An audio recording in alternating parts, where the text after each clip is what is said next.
everyone. Today we are going to talk about the second part of chapter 6 tissues, and in this particular video we are going to mainly talk about animal tissues as such.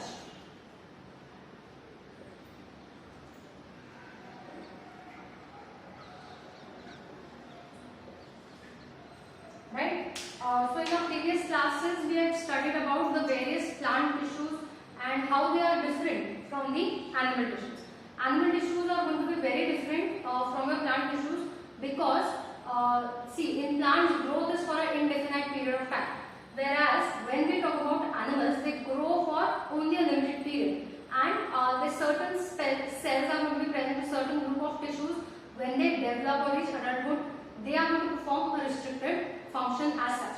So owing to various number of differences, animal tissues can be grouped into 4 different categories. The first category is epithelial tissue.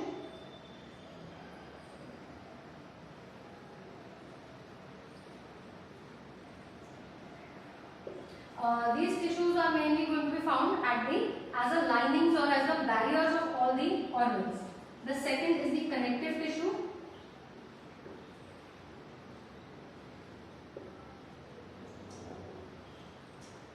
The connective tissue's major role is to connect different areas. Like if you imagine the body as a cavity, in the body cavity the stomach is present elsewhere, the liver is present elsewhere. The space in between these two organs is filled in by the connective tissue.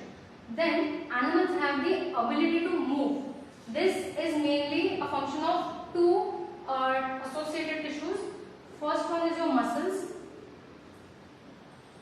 and fourth one is the nervous.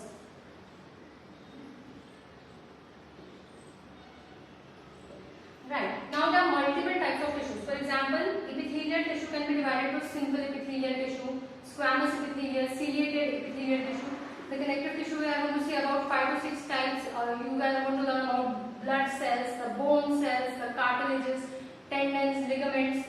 In muscle cells, how are the different, what are the 2 different types of muscles, namely the smooth muscles, the voluntary muscles, as well as the smooth muscles itself are called the involuntary muscles, and how these nervous tissue, mainly composed of the neurons, comprise the brain, spinal cord, and the various nerves in the body. So we are going to talk about all these different type of tissues in detail. Now let us begin with the first type, that is your epithelial tissue. So, like I said, the epithelial tissue is one of the most common or the first barrier tissue, type of tissue which is going to be present in the animal cells. So, where are these tissues found? These tissues are mainly found in the linings of all the organs, body cavities, blood vessels, so these are going to form the linings, body linings.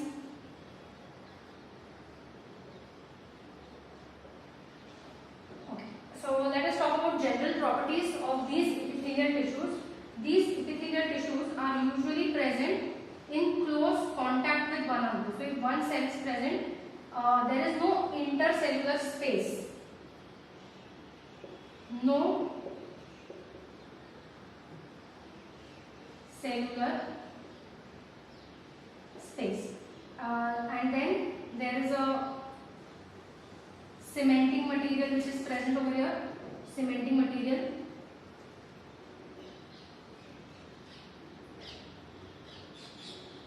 Right, so this is your cementing material which is present over here. After this cementing material, there is going to be a basement membrane on which they are held together.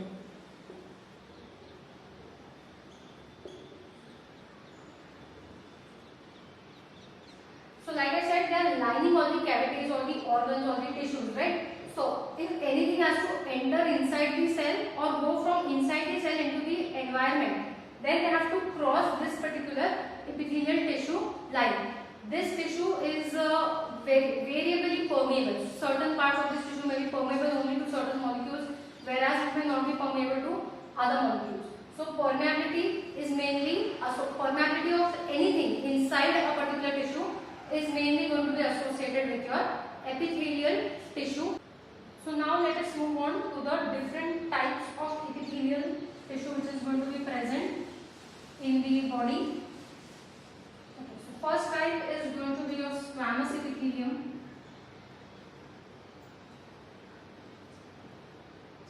I'll just abbreviate it as squamous epithelial tissue.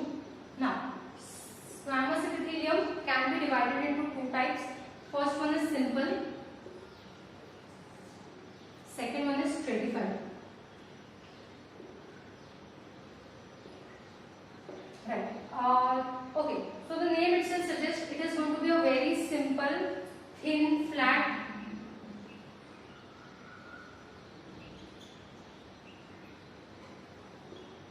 and simple type of cells which are going to line mainly esophagus linings, the walls of the blood capillaries, right? So the squamous epithelium mainly forms very thin linings and allow a lot of it is selectively permeable, so it will allow only certain substances depending on where it is present to enter inside and go outside into the environment. The simple one consists of one single layer. So you can imagine a very small thin layer of cells in a basement membrane associated with a basement membrane. Whereas in stratified, what happens is these simple cells are stacked one above the other, and at the last there is a small basement membrane.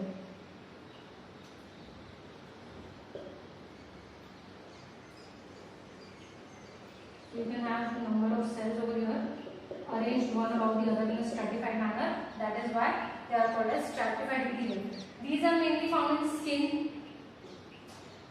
Your skin cells are arranged in one layer of skin, below that other layer of skin. So they form the simple stratified squamous epithelium, and all the linings of your esophagus, your lungs, right? They form your simple squamous epithelium as such. Right. So the next type of epithelial tissue which you have to see is the columnar epithelial tissue.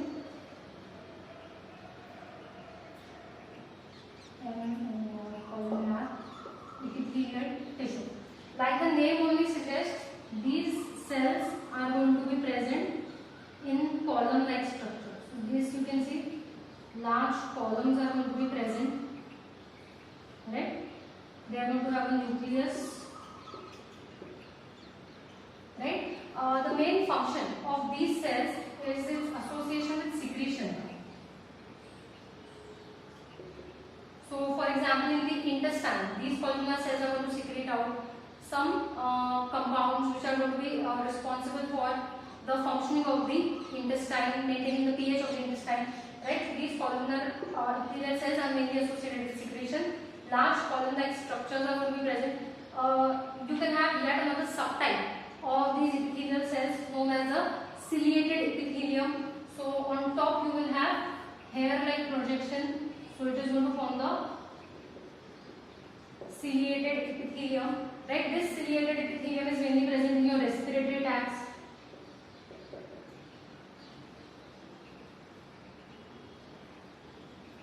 Right. This ciliated epithelium is mainly present in the respiratory tract. For example, whenever in lungs a lot of mucus is being secreted, that mucus needs to be pushed up, right? So that job or the movement of the cilia mainly associated with the columnar epithelium, ciliated columnar epithelium as such. Okay, so the last type of epithelial tissue which we have to see is the cuboidal epithelium. So the cells are going to be in a cube-like shape.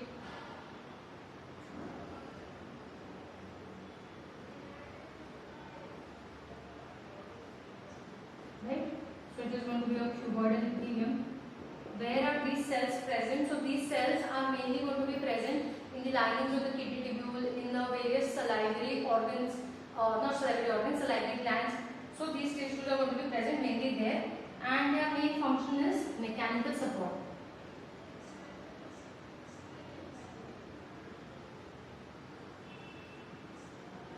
These tissues mainly provide mechanical support to the body. A specialized type of epithelial tissue which is present is known as glandular epithelium.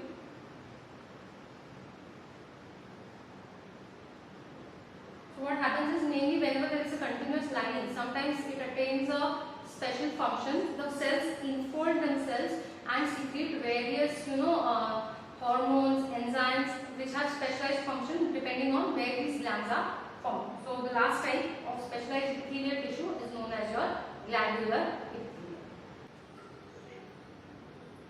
Let's start with the second type of animal tissue, which is known as the connective tissue. So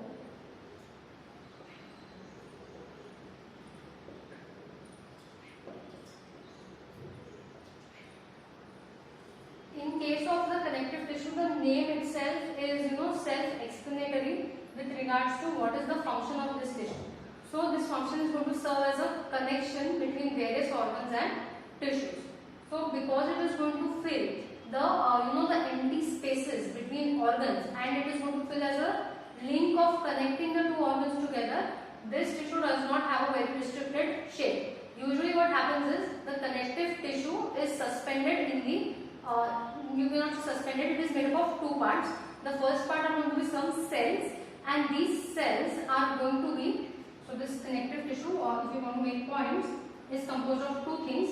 First is there are going to be certain cells, and these cells are going to be suspended in a matrix. These cells are going to be suspended in a matrix. Now depending upon which connective tissue is present, what is its function, the type of matrix may vary. You can have a jelly-like matrix which is going to be very flowy. You can have a rich, dense matrix. You can also have a very rigid type of matrix. So depending upon the function of that particular connective tissue, the matrix can vary. And in this matrix, or in this matrix, matrix, you can have cells which are going to be suspended in this particular matrix. The most common type of connective tissue which is going to be present in most of the higher animals is your blood.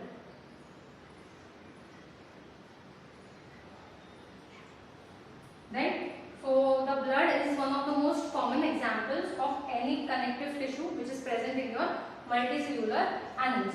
What are the major functions of the blood? It is involved in transport.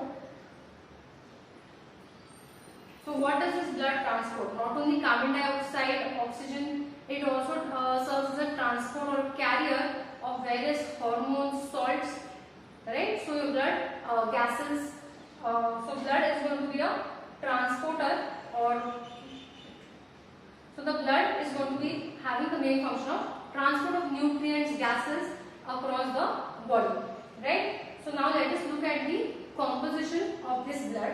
Now this blood can be actually divided, like I said, in cells and matrix. The matrix here is also known as plasma. This plasma is the fluid part of the blood. It mainly contains different proteins, minerals, salts. So I just make a note of it. It contains proteins, minerals,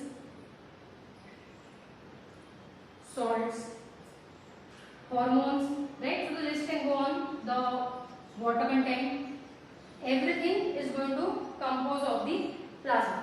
Now the blood has certain cells which are suspended in this plasma. The first type of cells is going to be your RBCs.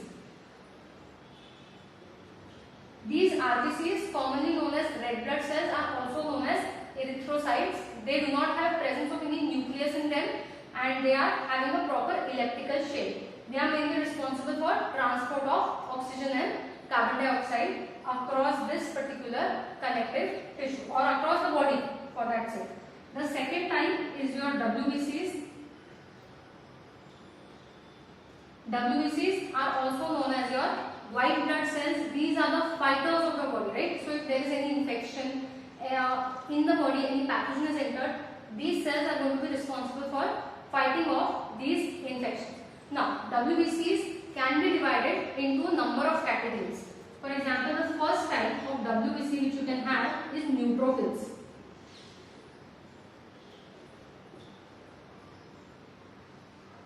They are named according to the staining properties.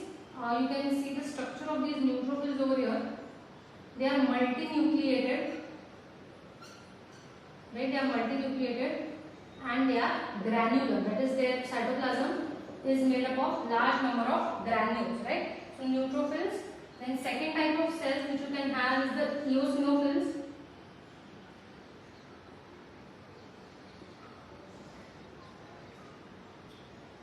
So your eosinophils, they look something of this sort. They have a bionucleus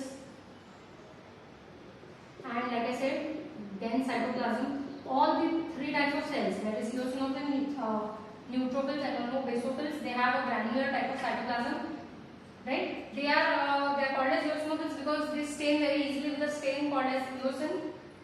And the third, which is the acidic stain, and the third one is called as basophils.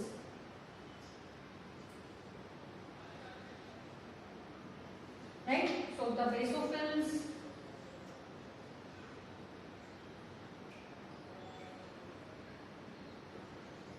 look something of this sort. They also have a large nucleus and they get stained very easily with the help of basic stains. So these are the granular cytoplasm containing WBCs. The next type of WBCs which we are going to see is going to be monocytes. These are large cells with a nucleus. And the fifth one is we have completed neutrophils, eosinophils, basophils, monocytes, lymphocytes.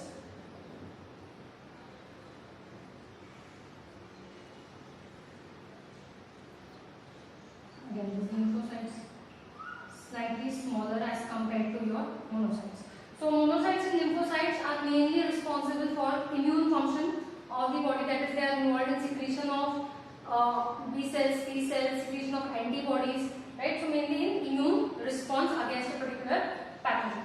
The third type of blood cell is going to be platelets.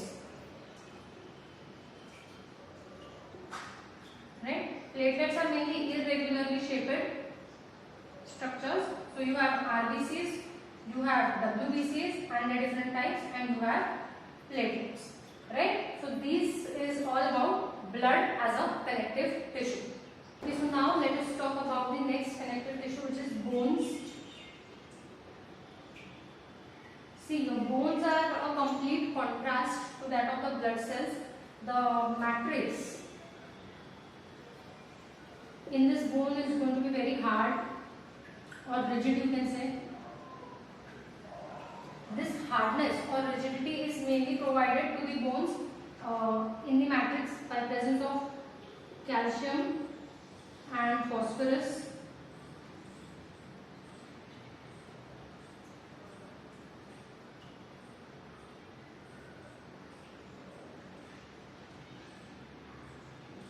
Compounds, right? And the cells which are going to be present here are called as osteocytes.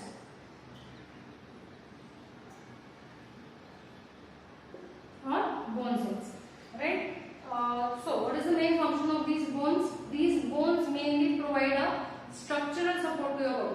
For example, your major tissues, muscles, they are all anchored onto the network or these network of these bone vessels. So these bones are going to serve as the anchorage system to your body, right? So if you look at the structure of these bones, they are going to be present very compactly, right? Very close to each other.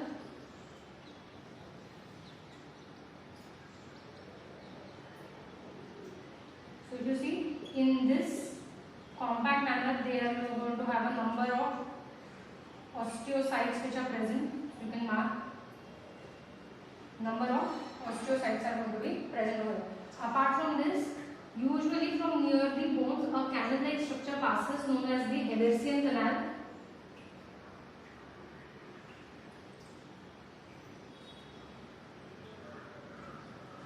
So this Haversian canal mainly supplies blood as well as nerve endings are present in this Haversian canal, which helps in the movement associated with the bones.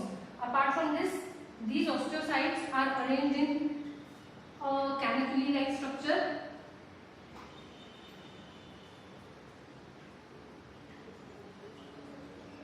So So here you can have a cannuculus-like arrangement which is present in the circular structures in which your osteocytes are going to be arranged.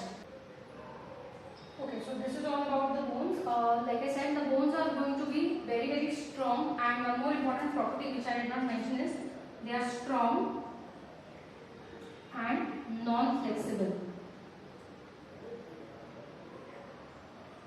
Right? When we talk about bones, we talk about two other connective tissues, that is ligaments and tendons. Right?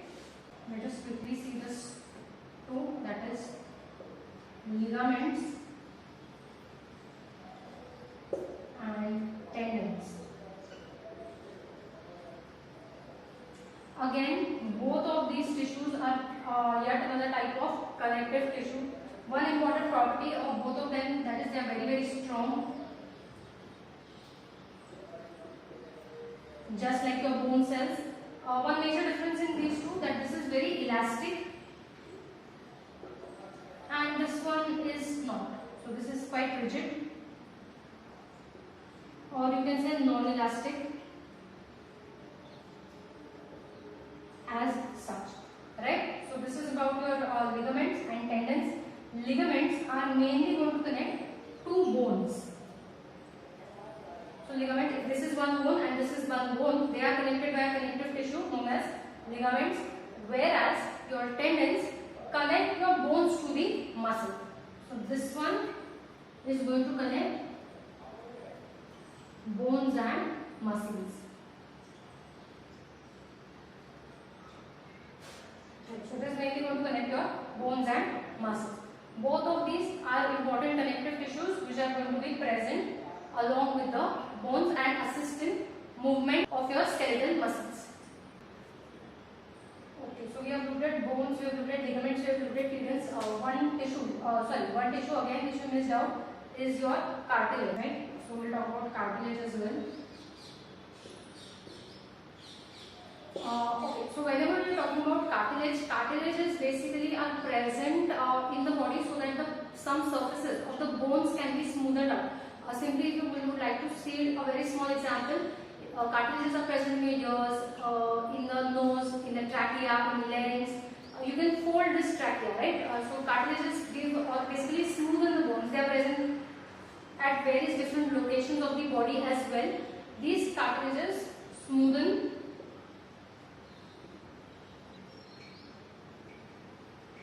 the surface of bones. They have a solid matrix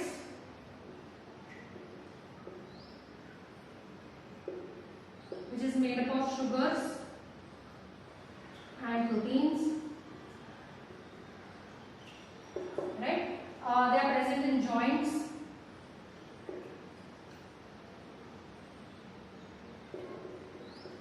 Right? So these cartilages basically are going to help the proper functioning of the bones as such. So this is all about your blood, bones, tendons, ligaments and cartilages. So till now you have seen 5 different types of connective tissue. We have to see one more, which is the areolar connective tissue.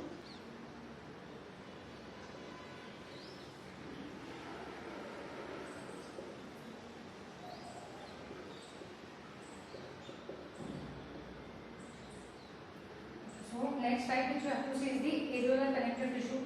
This tissue is mainly present between skin and muscles.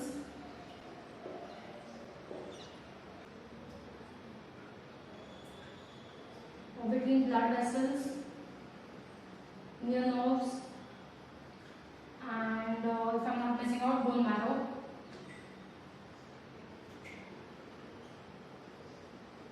So this is the location of this areolar connective tissue. What is the major function? It fills in the space.